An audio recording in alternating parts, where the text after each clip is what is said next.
Define किए थे, एक होता है प्रोडक्ट रिवीजन, प्रोडक्ट ट्रांजिशन और प्रोडक्ट ऑपरेशन।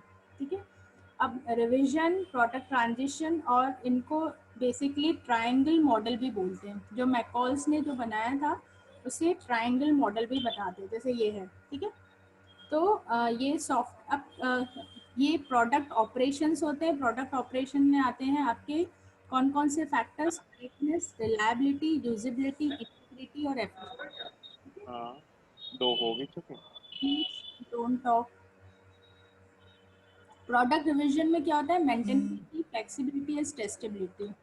प्रोडक्ट ट्रांजिशन मतलब ये तीन पर्सपेक्टिव यदि किसी भी सॉफ्टवेयर में है तो that will be consider as the best software. ठीक है, उसकी क्वालिटी सबसे अच्छी है वो सारी, क्योंकि उसने ये बताया था कि करेक्टनेस से कोई मतलब बता सकता है क्या होता है करेक्टनेस? कोई बता सकता है करेक्टनेस क्या होता है? अभी तो देखकर बता दो, अब तो स्लाइड भी खोल दी।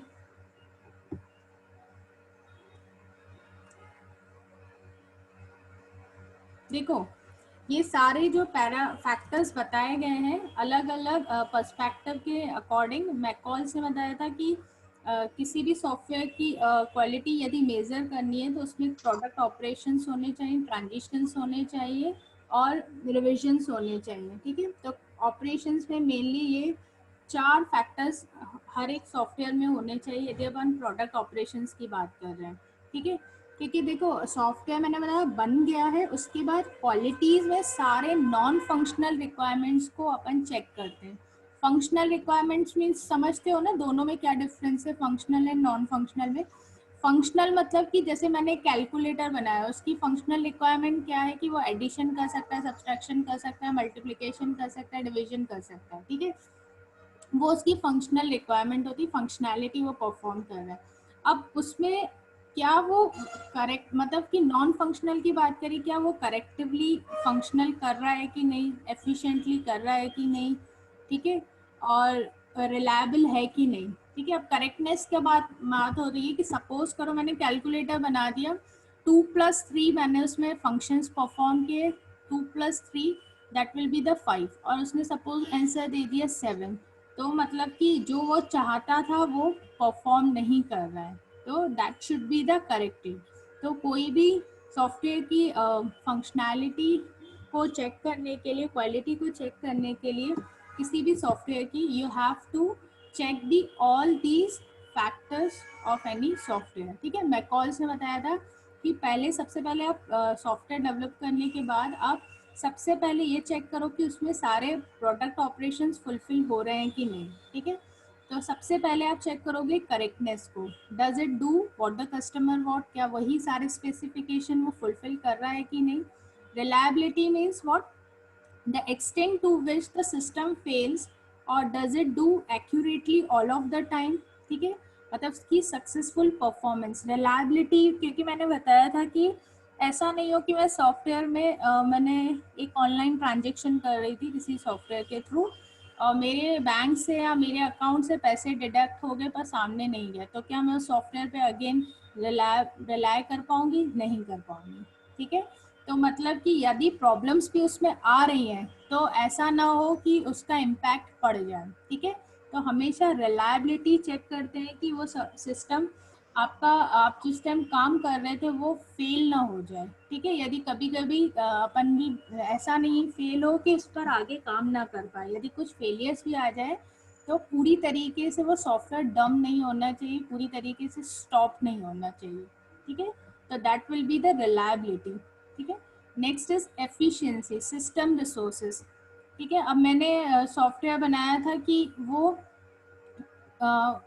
मेनली सिस्टम रिसोर्सेज की बात कर रहे हैं एफिशिएंसी में, तो कितना सीपीयू का एक्सेस हो रहा है, डिस्क कितनी, मेमोरी, नेटवर्क यूजर, ये सारी चीज़ें एफिशिएंसी में काउंट होती है। ठीक है, अब एफिशिएंटली बोलते हैं ना कि ये काम इतनी एफिशिएंटली कर रहा है कि नहीं।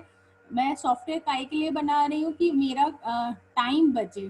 अब मैंने ऐसा सॉफ्टवेयर बनाया कि पहले मैं जब मैन्युअली काम करती थी मुझे 10 मिनट लगते थे, और मैं एक्सपेक्ट करूँगी जब मैं सॉफ्टवेयर का यूज करूँ तो बहुत उससे कम टाइम में वो सॉफ्टवेयर एग्जीक्यूट करके मुझे आउटपुट्स दे, ठीक है। पर यदि उससे ज़्यादा टाइम लग रहा है तो मेरे लिए वो क्वालिटी बेस्ड सॉफ्टवेयर नहीं रहेगा, ठीक है। तो does it quickly solve the intended problem और not, that will be consider in the efficiency. आया समझ में इतना सबको? आया कि नहीं? हेलो? Yes ma'am. ठीक है। तो प्रोडक्ट ऑपरेशन में करेक्टनेस, क्या यूजर चाहता है, रिलायबिलिटी मतलब कि क्या वो करेक्टली सारी चीज़ों का सक्सेसफुली परफॉर्म कर रहा है कि नहीं, ठीक है। इंटीग्रिटी मीन्स कि आपके सॉफ्टवेयर को क्या अनऑथराइजेशन एक्सेस से प्रोटेक्ट किया जा रहा है कि नहीं, ठीक है, क्योंकि ये सबसे ज़्यादा इम्पॉर्टेंट होता है। यदि आप किसी सॉफ्टवेयर पे काम कर रहे हो तो आप, यदि किसी कंपनी का सॉफ्टवेयर है तो और कोई भी आकर यदि उसमें चेंजेस कर रहा है, ठीक है, तो आपका पूरा मतलब पूरा सॉफ्टवेयर के बेसिस पे सारी चीज़ें गड़बड़ा सकती है यदि उसमें अपन ने सिक्योरिटी पॉइंट ऑफ व्यू से यदि उसे सिक्योर नहीं किया, ठीक है। तो हमेशा प्रोटेक्शन होना चाहिए अनऑथराइज्ड एक्सेस से, ठीक है। तो that will be consider as a integrity of your software, ठीक है। Usability means easy of use and can I run it, ठीक है। यूजेबिलिटी मीन्स व्हाट, कि उसको मैंने सॉफ्टवेयर तो बना दिया और मैंने इतना कॉम्प्लिकेटेड बनाया, उसमें इतनी सारी चीज़ें फंक्शनैलिटी दे दी हैं कि यूज़र ही उसे यूज़ कर नहीं पा रहा है, ठीक है। तो ये भी बहुत ज़्यादा इम्पॉर्टेंट होता है कि सॉफ्टवेयर को इस तरीके से बनाया जाए, it should be easy to understand and it should be easy to use, ठीक है। उसको अपन अच्छे से यूज़ भी कर पाएँ और उसे समझ भी पाएँ, ठीक है। तो that will be consider as the usability factor, ठीक है। तो these all three factors are come under the product operation। किसी भी प्रोडक्ट ऑपरेशन में यदि ये सारी चीज़ें आ रही हैं तो you can achieve your product quality, ठीक है। दूसरी उन्होंने एक पर्सपेक्टिव जो उसने डिफाइन किया था कि 3 पैरामीटर्स पर आप के बेसिस पे किसी भी सॉफ्टवेयर की क्वालिटी को मेजर कर सकते हो। तो दूसरा जो उसने पैरामीटर डिफाइन किया था that will be the product revision, ठीक है। प्रोडक्ट रिवीजन मीन्स मेंटेनेबिलिटी, ठीक है। क्योंकि मैंने बताया था कि जैसे वाटरफॉल मॉडल की बात करते हैं तो अपन बोलते हैं कि उसको इजीली मेंटेन नहीं कर सकते हैं, ठीक है। तो दैट वाज द ड्रॉबैक, ठीक है। तो मेथडोलॉजी यदि आप यूज़ कर रहे हो साथ ही साथ आपको क्वालिटी भी चेक करनी है, तो आपको ऐसा चेक करना पड़ेगा कि क्या उस सॉफ्टवेयर की अपन जो भी उसमें अपन आइडेंटिफाई कर पा रहे हैं कि उसमें कोई डिफेक्ट्स आए और उस डिफेक्ट्स को अपन ओवरकम या उसको रिमूव कर पा रहे हैं कि नहीं। तो that will be the maintainability, ठीक है। सॉफ्टवेयर को मेंटेन ऐसा ना हो कि बार बार नई नई टेक्नोलॉजी आती जाए और उसमें एक बार बना दिया और उसके यदि अपन चेंजेस करना चाह रहे हैं तो वो चेंज नहीं हो रहा है, क्योंकि अपन कोई भी चीज़ें इस तरीके से बनाते हैं कि यदि कुछ भी चेंजेस आ जाए, यदि ऑपरेटिंग सिस्टम भी चेंज हो जाए तो वो उस पर डिपेंडेंसी नहीं होनी चाहिए, ठीक है। तो मेंटेबल है कि नहीं सॉफ्टवेयर आपका, तो ये भी आपको चेक करना पड़ता है। यदि आपका सॉफ्टवेयर में कुछ चेंजेस भी आ रहे हैं तो उसको अपन फिक्स कर पाएँ, तो ये एक फैक्टर है कि जब भी सॉफ्टवेयर की क्वालिटी को चेक करें। फ्लेक्सिबिलिटी मीन्स व्हाट, कि यदि अपन उसको ability to make the changes required as detected by the, मतलब हमेशा उस सॉफ्टवेयर में फ्लेक्सिबिलिटी होनी चाहिए कि मैंने जैसे भी बताया था कि कोई भी यदि उसमें बग्स आए तो उसको अपन करेक्ट कर पाए, that will be in the maintainability, ठीक है। फ्लेक्सिबिलिटी मीन्स यदि मुझे चेंजेस करने हैं तो उसको मैं मॉडिफाई कर पाऊँ, तो that will be the difference in the maintainability and the flexibility. Testability means what, validate the software requirement, assure करना, इंश्योर करना कि हाँ ये परफेक्टली परफॉर्म कर रहा है, तो that will be the testability. तो all these factors are come under the product revision, ठीक है। Next is the product transaction. Portability, portability मतलब क्या होता है कि जो बात कर रहे थे अभी कि वो सिंपली एक प्लेटफॉर्म पर डिपेंडेंट नहीं, यदि नया एनवायरनमेंट नए ऑपरेटिंग है माइक्रोसॉफ्ट से यदि वो लिनक्स पर भी स्विच हो जाए तो वो नए एनवायरनमेंट में ट्रांसफरेबल होना चाहिए, ठीक है, वन अनदर मशीन पर भी यूज होना चाहिए, तो that will be the portable, portability होनी चाहिए सॉफ्टवेयर की।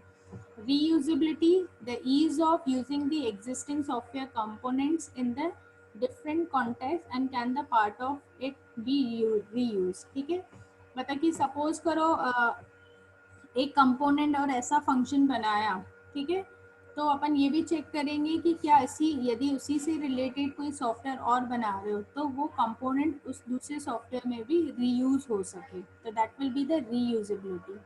इंटर ऑपरेटेबिलिटी मीन्स क्योंकि डिफरेंट कंपोनेंट्स क्लासेस फंक्शंस होती हैं एक क्लास, ठीक है, अलग अलग मॉड्यूल्स के बीच में कम्युनिकेशन करते हैं, क्योंकि पूरा सॉफ्टवेयर एक साथ नहीं बनाते हैं, यूजुअली अपन मॉड्यूल्स के फॉर्म में बनाते हैं, ठीक है।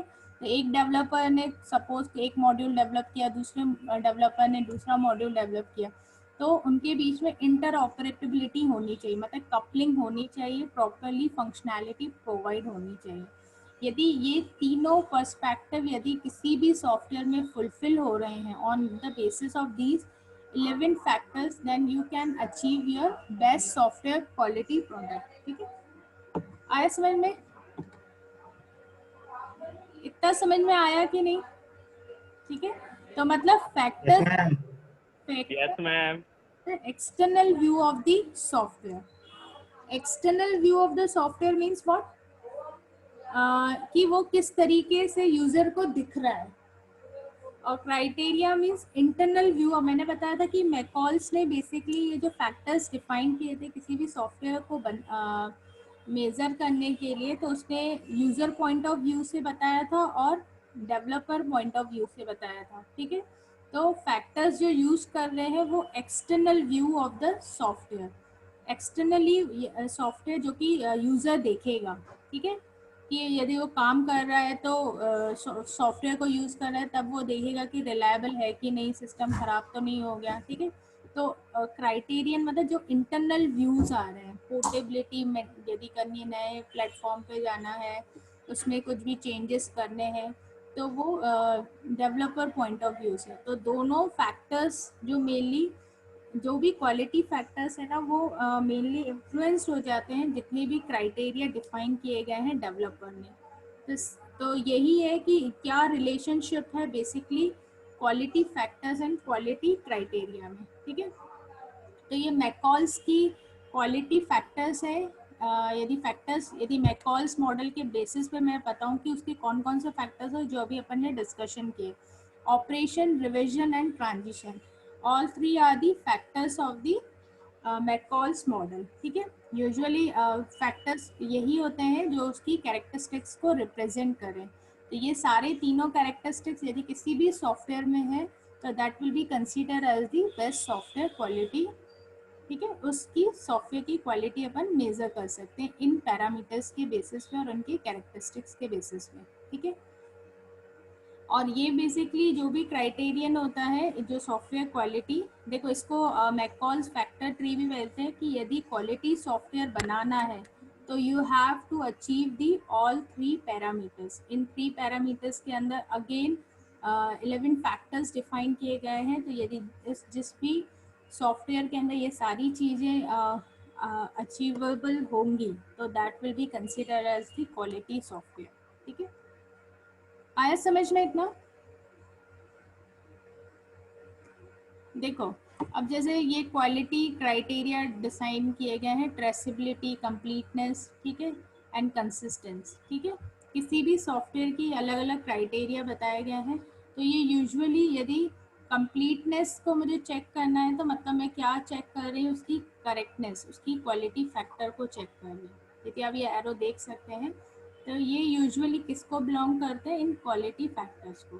ठीक है, तो यदि क्राइटेरिया अभी अपन ने पढ़ा ही था प्रीवियस स्लाइड में। ठीक है, तो each quality factor is positively influenced by the set of, हर एक क्वालिटी फैक्टर्स इन्फ्लुएंस्ड होता है by the set of quality criterion and the same quality criterion impacts the number of in factors के कारण